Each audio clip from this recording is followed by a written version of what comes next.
welcome to Planet New Jersey, the official podcast of the New Jersey Business and Industry Association, putting business at the center. I'm your host for today, Vinnie Civitillo, alongside my co-host for the day. I'm pointing this way. I really have no idea which way it's going to be when this is all edited and everything. Randy Stevens. Hey. We're here today to talk about retirement with the folks from OneTeam Financial, Gina, Ference, and Greg Dillon. Say hi. Let the audience hear your voices. Hi, everybody. Thanks for having us. Hey, everybody. Pleasure to be here. Pleasure's all ours. But before we get started, we're going to have a quick icebreaker discussion. This was actually suggested by Gina, so I'm going to let her, really take the lead on this. But it was, what's on your bucket list, right? Number one, are you going first? Am I going first? You take. My number one bucket list is not related to retirement planning. Although I want to get my act together. I would hope that it's not. It's kind of a boring bucket list item to say, I'm going to plan for my retirement for my bucket list. Number one bucket list is writing a children's book, which I'm working on, actually. That's my number one thing. I like it. And creating a reading program to have kids want to read and have a great time. That's my number one. I like it. For me, my wife and I went to Australia for our honeymoon, and we had an absolute blast. And we said, we're going to come back for every major anniversary. And right now, there's no shot of us getting there anytime soon. Well, that's my bucket list, is to get back to Australia with my wife. That's a great idea. I like it. Randy, how about you? I tell Chantel all the time, I don't mind spending money on events. So like a big sports guy here, obviously being regional to Philadelphia Eagles fanatic for sure. But I like to take a season and just kind of hit like all the big venues, if it's football, basketball, or baseball, and all the stadiums that are like known for that sport. So if it's like Boston and Yankee Stadium, that's like right up the highway for us. But that's kind of like something I like to do, like just spend the season and travel to some of these big stadiums, even in college included, and like Penn State whiteout, Ohio State, Michigan, like that sort of thing, and just enjoy it for a season. I haven't worry about going to work the next day in case I'm a little bit, I don't want to say hungover, but just dragging from all the festivities. Dragging. Randy, when I first met you on one of these, you had your Eagles jersey on. Listen, it must have been around Super Bowl season. You know what I mean? It was. Yep. Yeah. So I remember that. So that's awesome. We're already connected, Gina. I like this. I know. And I'm not an Eagles fan, not to disappoint, but I'm not. When you say that this is something you like to do, you've done this? No, locally, yes, but I like to take some time. So you want to go and Yeah, like really take like a season, a few months, and just kind of hit some of the big places, like check them off one by one. Like even if I'm not a fan of the team, but just kind of that environment, that energy is like something that's really probably like going to a good concert, right, and having some great seats, just being in that energy and that vibe. It's kind of what I like to do for sure. In the interest of like bucket list, what would you say is the big one? Like the one where you're like, oh man, you know what I really want to be? Where I it's really probably go? Honestly, Vin, it'll probably be something on the collegiate level, like an Ohio State Michigan football game at like the the big house in Michigan, something like that. Like honestly, like just where it's like 100,000 people, 50-50 kind of mix, and everybody's got whoever they're loyal to. Like, and I'm gonna probably paint my face to whoever the one seems to be the strongest one in the house, honestly. So sure. Yeah. Right, Dillon, don't you do something super cool with your dad, or right? Yeah, I've got a tradition with my dad. And half the audience is going to turn the podcast off after I say this, but here we go. I grew up in Massachusetts. I'm a big Patriots fan. Hey. So I take my dad every year. He gets to pick the stadium that we go to. And for his birthday, Father's Day, Christmas rolled into one, we go to one Patriots away game. We've had some phenomenal trips together. That's so cool. I like it. Dressed up in the Patriots gear just so you can catch extra stuff from the home crowds. Right? I went to a Yankees game once. It was Yankees versus Red Sox, and an actual honest to God fight broke out in the stands. You hear about that kind of stuff like nebulously. In real life, I had never seen anything like it. I was like, oh my God. As an Eagles fan, I'll tell you that's pretty regular if you come into the link. Yeah, you think? That's neither here nor there. Neither here nor there. I would say I'm a pretty boring person. I don't know that I have like a bucket list. I mean, like I've gone skydiving. That was cool. Hey, wow. Like I'm a big movie fan. I remember once like IMDb, the Internet Movie Database, they have a top 250 of the best films ever. I made it a point to spend a year watching all of them. I did that. Oh, then if I have like Wow. one thing that I really want to do, it's go see blue water. Like I want to go on vacation somewhere like the Bahamas or Aruba where like they got that clear blue water. And everybody in my family, they're all Disney fanatics. So I have never gotten to go because every time a vacation rolls around, it's like, why don't we do Disney again?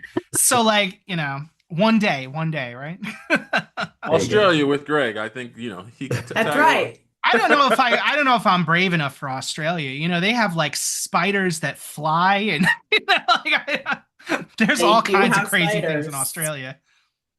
They do. I Beautiful watched the thing beaches, on but the yeah. yeah, the bird eating spider is exactly what it sounds like. It is a spider big enough to eat a bird.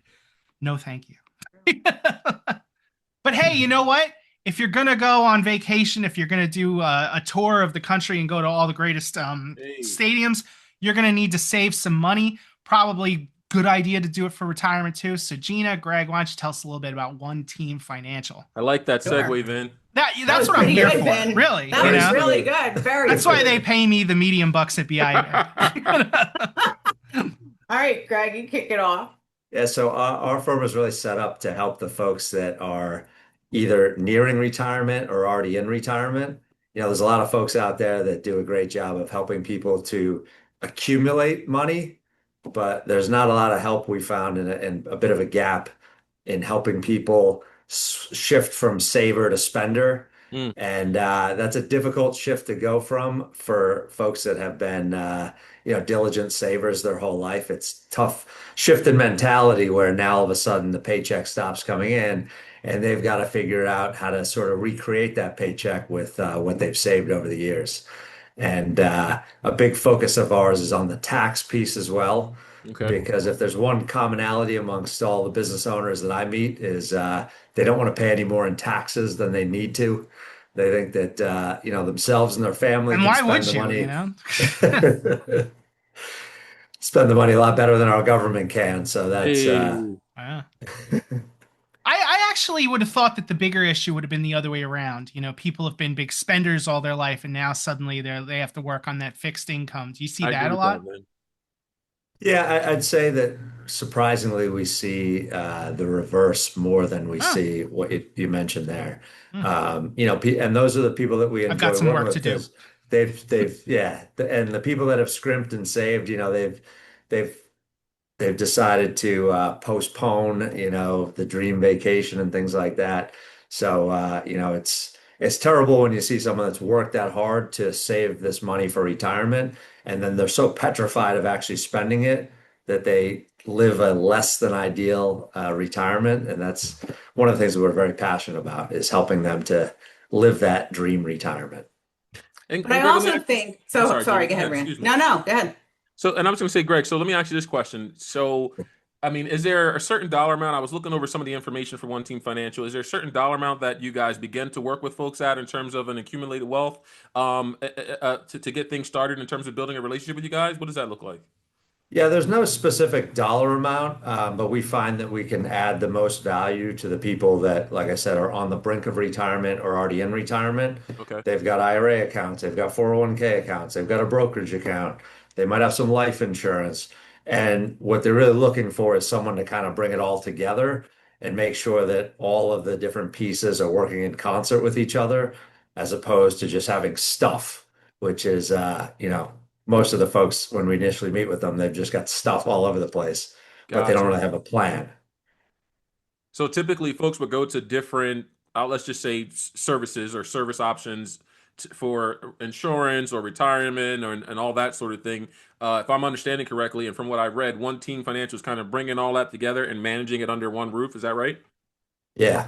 And obviously we're biased because we're planners by nature and by profession, but we believe that it's really kind of almost malpractice to tell somebody to what to do with their money if it's not in the context of an actual plan, Gotcha. right? Buy this, buy that, just doesn't really serve folks.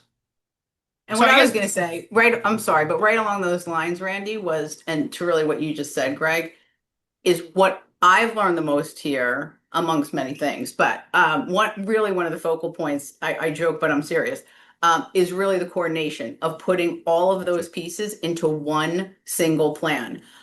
because if not, it's not coordinated in a tax efficient way. And I never realized that really until I partnered with Greg. And we'll talk about, I'm sure, different things along that bucket strategy, which is really segmenting money for time and for purpose. And if you do it in an efficient tax way, it's amazing how you can plan for the future. Mine were all my pieces were all over the place, and now they're in one single plan. And you can certainly talk about buckets, about the now, the soon, and the later. But when I looked at my own buckets, the soon bucket was kind of empty. And I always joke with people, I'm like, well, I didn't go outside of the money tree, folks, and pick it off. You got what you got. But it's really the allocation of where you're putting the things in your plan in that tax efficient manner, and then planning for the future, right? I mean, that's what it really does come down to. And we can see that with so many of our clients as they progress through longevity to say, okay, what's your goals? And everybody's goals are different, right? I'm going to share the goal story, right? I have to share the goal story. So when I first met Greg, we have a sheet here. We call it the concerns and priority sheet. Okay. And if you are partnered with somebody, a spouse or a partner, you each do one. And if you're single, you just do it. And there's questions on there like, do you think what's most important to you? And you rank them 1 to 3. What's most important to you, right? Like running out of money, legacy for your kid, a retirement income plan, charitable gifting, whatever your rankings are. I suggest getting a cocktail, sitting down, you fill it out. And what's so interesting is when you do this, and I did it with my spouse, the answers were very different on some of the things. Some of them were very aligned, but you have to pause when you're in that pre-retirement age to really sit down and think about that. Because if I'm ranking something like a 12 out of 1 to 3, and my husband's on a 2, where's that balance coming in? And then it's strategizing and figuring out how to put it all together. Would that be accurate? Absolutely. And then he asked me, how long do I want to work till? And my answer 5 years ago was, do you remember this answer? It's 80, I believe. It was 80. Wow. I have changed that position right now, gentlemen. I just want you to know I do not want to work till I'm 80. I'm not trying to figure out a way to retire like now, but that's not going to happen. Yeah, now. I just to go back a little bit, what you were saying before, when you were saying you had all your buckets in, tax inefficient ways, when was the point where you should have thought about that? Like, because I have no idea where my buckets are and, like whether or not they're tax efficient. Like, so is there a point at which it's like too late, or, can people do that whenever? It's never too late. It's never too late. There's ideal times, but ideal times. That's what I'm looking for. When's the ideal time? The best time to plant a tree was 30 years ago. The next best time is today. Hey, I like that, Greg. I like that a lot. You guys hear, financial people all the time talk about diversification. And generally what they're talking about is, do you have the right mix of stocks versus bonds versus cash? And that's important. But we also talk about diversification in terms of account type, right? Do you have some 401k types of accounts or IRAs where you get a tax deduction now, but you pay taxes when you take the money out? Do you have what we call the after tax or tax me as I go, like a brokerage account or real estate savings accounts? And you have tax advantaged accounts, which is the opposite, where you don't get a tax deduction for putting money in, and it's not all that exciting today. But when you take money out down the road, if structured properly, you don't pay any income tax. So it's about having a mix of different account types. And then we can really nerd out when we get to retirement and help people blend the withdrawals from those accounts to minimize the taxes. I never nerd out. Just making that point, right? I don't nerd out because I don't do numbers, so I totally don't nerd. He's a great nerder outer on the numbers, but it really is about the balance and the different accounts. So I don't think it's ever too late. No worries, Greg. I ought to get nerd out tattooed on my knuckles. So. I gotta say to our listeners, if you're listening to this, wherever you find your favorite podcast on Apple or Android, if you're not watching on YouTube to watch Gina's expressions and things behind the scenes, you're missing out. So definitely go there. But I wanted to say this, and I wanted to go back a little bit too. There's a simplicity that I like about having everything under one roof, right? Like it's like the simpler the better. Instead of if I'm checking on like where I am financially with my spouse and we've got to reach out to 4 or 5 different agencies or contacts, there's something simple like that brings me a sense of ease of like, you know what, I can just call Greg and I can call Gina, set up one meeting, we can go over all this at the same time. Like, do people kind of appreciate the differences of what one team does versus a lot of other organizations, which I'm going to assume they don't do the whole kind of everything under one roof together. Yeah, and I'm sure there's other firms out there that do bring it all together, but that's really why One Team was created back in 2019, shortly before the last podcast I did with Vinnie, was really to help bring it all together and be a one-stop shop for the folks that are, nearing retirement. And I think that's a big part of the reason that people choose to work with us is the coordination. And it's not Greg or it's not, anyone on Greg's team. It's not Gina. We're big believers in that one person can't know it all, Mm. right? So we've got a team of specialists that, work together to coordinate everything for our clients. And you know what? Let me ask this too, because I'm going to assume, and I don't want to go down the political rabbit hole here, but just with all the different Please don't. yeah, for sure, it'll be better for both sides, Greg. So we'll leave it that way. But just with all the regulatory changes, right, that has taken place from the federal levels, I'm assuming it's probably a little bit simpler to manage that all when you can go down the hall or make a call to someone else on your team to say, hey, how are we handling this versus how are we handling that, and having to deal with Randy or Vin, and you got to talk to this person over there or that person, that organization. It's probably a lot easier to everyone kind of be in the same funnel. Does that make sense? Yeah, I think it's again having that team of folks like we have a Social Security specialist, we have a Medicare specialist, and those programs have an incredible amount of rules associated with them. Uh, Ash, who's our Social Security guru, explains that Ash there's 20. Alawalia. Yes. Oh, look at you, Vinny He was also on Alawalia. our He's gonna be podcast. I so love Ash. happy. He was. Showing off with the pronunciation. Yeah. Hey, I've got a hard to pronounce last name. It's a kindred spirit, okay? I love it. And he was just on one of your programs actually a couple Yeah. months ago. Yes. Yeah, there's 2,700 rules that govern Social Security, so you Wow. can't really dabble in it. Good luck figuring all those out. Wow. But I also think it's so important with the coordination is sometimes what people will ask me, like, where do you start, right? Yeah. Um, and I do a lot of speaking with women's groups specifically, and a lot of business owner women. And I feel like in that women's space, not to go on my women thing, but I will for a second, is that we're so busy, right? Chugging, not that you're not busy, but women are chugging along, doing their thing, and we have all the lists of the to-dos and the things we're supposed to handle every day. And then like way back here is the list of the things that we're really supposed to address. And I will say, if you bring that list up and you look at it and you take what I call the G Money Challenge, which is Gina for Hey, G Money. that's If you pretty take the catchy. G, thank you. You know who gave me that name? The guy sitting next to me a long time ago. And it stuck. So He like came up that's with my it for thing. him, and then he was like, you know what? I'll give it to somebody Yeah, else. right? And they're like, I don't You had to like try it I'll out, give it man. More fitting for her. give it to the girl over here.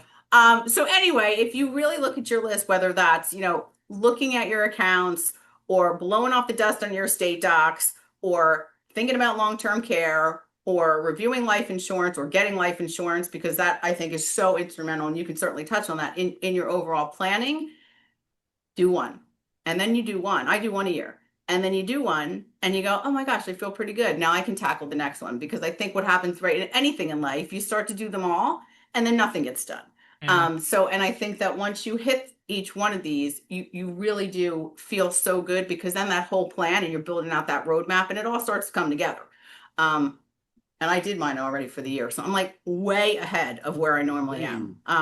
I really am. But it's whatever you want to do. I always say to people, just pick whichever one you want to do. Just do one. And you feel pretty good for sure. Not to hit the Peace of negative, but let's say that's what you ought to be doing. Tell me about some of the mistakes that people make. Yeah, so one of the big mistakes that we see people make is they just blindly put money away without understanding what the tax consequences are going to be down the road, right? So we work with some folks that have done too good of a job saving into things like a 401k, and it's great while they're working and saving and building up that proverbial nest egg because they get a tax deduction when they put the money in. But once those folks retire, that money gets taxed when they pull it out, just as if they earned it that year at the highest rates. And for people that, have a good chunk of change in those accounts, the combination of their Social Security plus their pension, if they're one of the lucky few that have it, plus their withdrawals from the IRAs can put them in a much higher tax bracket. And I think we've all been taught that when you retire, you'll be in a lower tax bracket. But God there's a lot of willing. examples of that not being the case because taxes work very differently in retirement than they do during your working years. Hmm. Let me ask this question, so we've had to reschedule this show obviously because I had a loss in the family. But what it did for me, it raised to your guys' point about the concerns and priority sheet, like for my wife and I. So we just locked down some life insurances and things of that nature. If someone wants to come to you, to OneTeam Financial and say, "Hey, Greg, hey Gina, I have this in place. I may not have all the other pillars or part of that bucket together. Are you guys able to assist with that, or is it like come to us when we have everything together and we'll take it from there, or is like you can have one or two pieces and we can help you, figure out the rest? What does that look like?" That's a great question. Most Yeah. people do not have it all together, Yeah, for very sure. few people that we meet with have it all together, Okay. or they wouldn't be meeting with us in the Yeah, first for sure. place. So it's about, a lot of times we'll identify potential gaps in Okay. their plan or lack thereof. And life insurance again it's a very misunderstood vehicle. It's in my opinion very missold and it's mismanaged because most people buy an insurance policy, they stuff it in a drawer, they don't think about it for 20 years. And life insurance has some very unique tax benefits Mm. under Section 7702 for As I the write this down. tax nerds out there. I myself am a big fan of Section 7702. Oh, me too. Like I keep reading it over and over again. It's my personal, catcher in the rye. Yeah, I knew it Put would it be. in the That's why I children's threw it book, out Gina. there. No, yeah. But to your point, I mean, we joke about it, but we don't. But in that life insurance space, I never knew how instrumental and what a tax efficient vehicle life insurance can be if it's structured properly. Unbelievable. Really and truly. Like I just never knew. Now I know. But if and we always offer to anybody if you have a permanent life insurance policy, not a term, a permanent, and there's variations of those. We certainly will offer an independent life insurance review. It has nothing to do with OneTeam. We subscribe to a service that is patented, and we happen to think that the results there are great. It's like Morningstar for life insurance, and it comes back with a star report. And I always say to people, if I get it, you'll get it, and you'll get this one because it's different categories. And sometimes the report will come back and say your policy looks great, and sometimes it comes back with fewer stars in certain categories, usually cost, and then we can shop the marketplace because we're carrier agnostic and see what else is out there. Because I don't want to spend more money than I have to. I just want to be protected for myself and for my family, for sure. I'm a millennial, and it's interesting. I was like dealing with elder care, right? And I was overseeing like policies and making payments on policies for other folks. And when things started happening and shaking up, I'm like, wait a minute, you don't have like like it was like we got to have some conversations here to get some things done. So it's just funny how like things start to take place in your life as your age. That is like the more educated you are, when folks that are listening to conversations like this with Planet New Jersey and OneTeam Financial, you realize, maybe I can start having some of these conversations earlier, especially when people are as cool as you guys to break down some of this complex stuff. So that's pretty cool. Thank you. Oh, our pleasure. Absolutely. What you got, Vin? I don't know.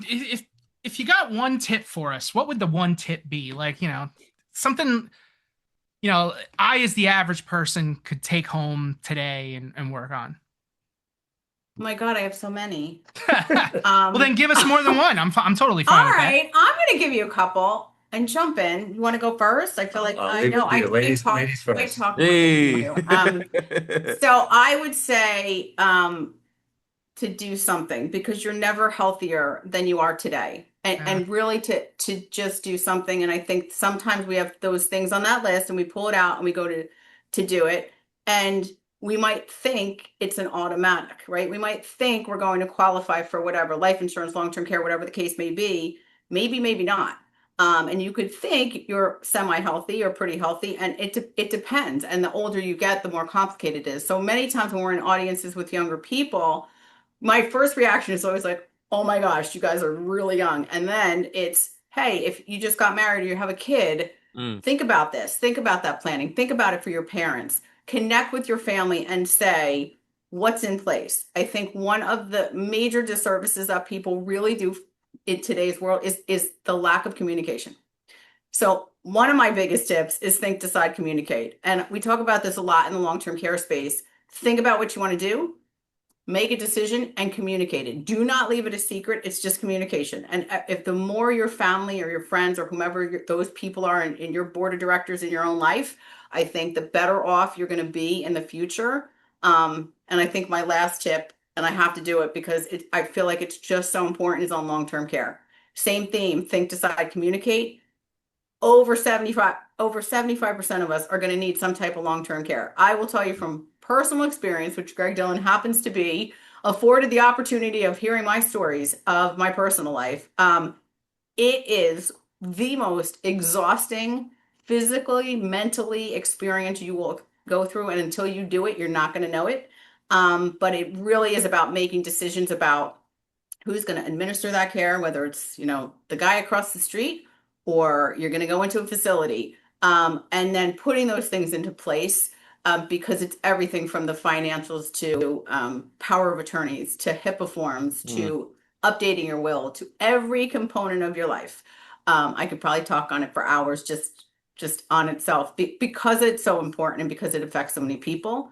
And I think the people that are in it, those of us who are on the ride, it is one heck of a ride. And I just recommend people do whatever you love, do it a little bit more, laugh a little, enjoy a little bit more, because that's how you're going to really, truly, that's how you're going to get through it. Like I have a great group of girls and we just, every day, I'm like, and today's special event. And then you just get through it and you just do it because they're your family, but you gotta have good people around you for sure. And Those are Greg, all my tips.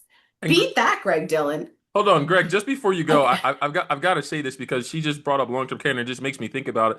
I learned through some personal experience in the last 2 to 3 years of something called, you guys may be familiar because of your profession, something called the sandwich generation, to where you got someone that's like a millennial raising, children or whatever, spouse, and then you've got elder care, because you've got those that were influential in your life now aging out, and you're responsible for a lot of their business too. Like I'm sure you guys were probably already aware of it when it smacked me in the face, like, oh, this is what I'm a part of, and I had no idea.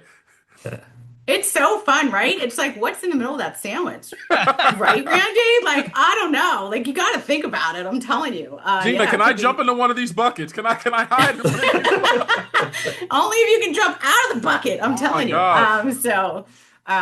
Sorry, that I gave a lot of last minute tips. I don't know because Greg, I think before they're we all so jump to your important. tip, though, I want to follow up on one of Gina's things that she said. What do you think it is that makes it? Why do you think people don't sit down and do these things, these plannings, these, like, I mean, you mentioned a bunch of things that we ought to be doing. What is stopping people? I think life stops people, but these are the most important things in life. And I think you have to be comfortable with the uncomfortable. Yeah. And some of these things are a little uncomfortable, and you have to make yourself comfortable with them. I think that's one of my favorite sayings in life, the last probably 10 years. Because if you can dive in to whatever bucket you're going to dive in, you really can move forward. But I think that's it. It's right. I mean, we talk to clients every day. Sometimes it's just they're scared. I get Insecurity, it. that's what I would guess. Yeah. Yeah, but I'll tell you, the peace of mind on the other side Mm. is tremendous. Yeah, I think it's really twofold. It's inertia is a very powerful force, right? And people get used to doing what they're doing, and it's difficult for them to kind of step back and think about some of these things. But as a male, I can tell you that most of the men that I speak to, we can spew statistics all day about, the probability of you needing some type of long-term care. But in our minds, it's never going to happen to me, right? Mm. Unless you've had a personal experience, it's never going to happen to me. So that sort of gives people the license to just put it off. And they say things like, if it ever happens to me, take me out in the backyard and shoot me, which is probably not realistic and probably violates a few laws. Just a couple. All right, Greg, what are your tips? So I'm going to go the opposite of tax nerd. I'm not going to talk about money at all.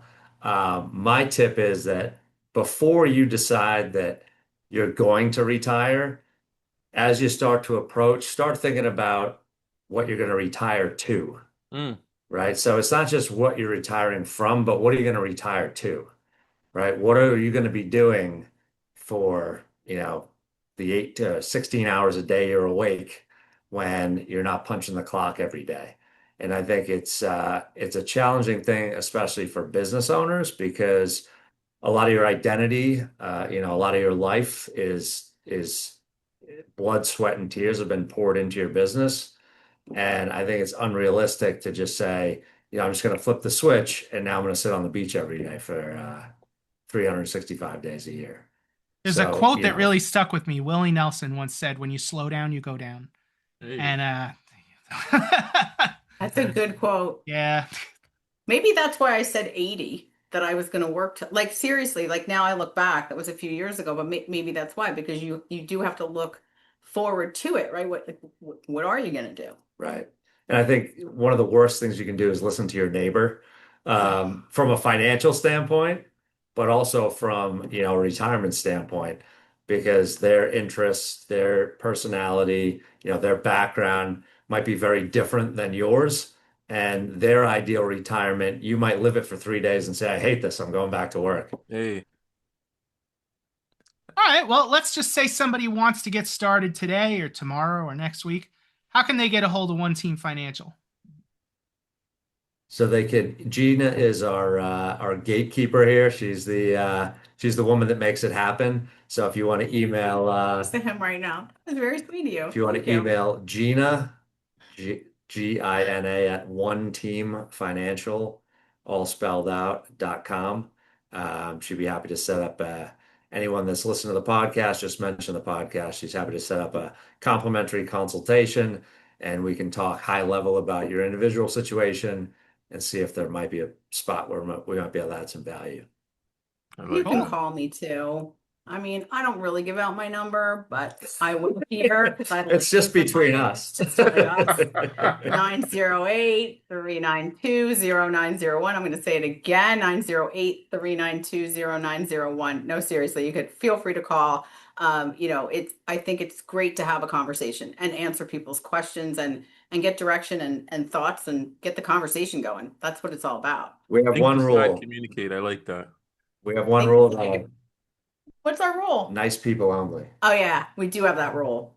Nice people only. That's true. Life's too short. That is true. Sure. All right. That's why we're on with you guys, because you're nice people. Hey. Hey. Listen. Greg threw us such a bone. He said if you email her or reach out to her via phone, you have to mention the Planet New Jersey podcast. I mean, come on. You know what I'm saying? One hand feeds the other here. Greg, I like that, sir. Absolutely. I'm looking out for you, Randy. All right. Well, thank you, Gina. Thank you, Greg. Thank you, Randy. This has been an awesome show for both of us, for all four of us. This is Planet Jersey. Thanks for checking us out. Thanks, guys. Have a great Thank you, day. Talk to you Take soon. care. Bye.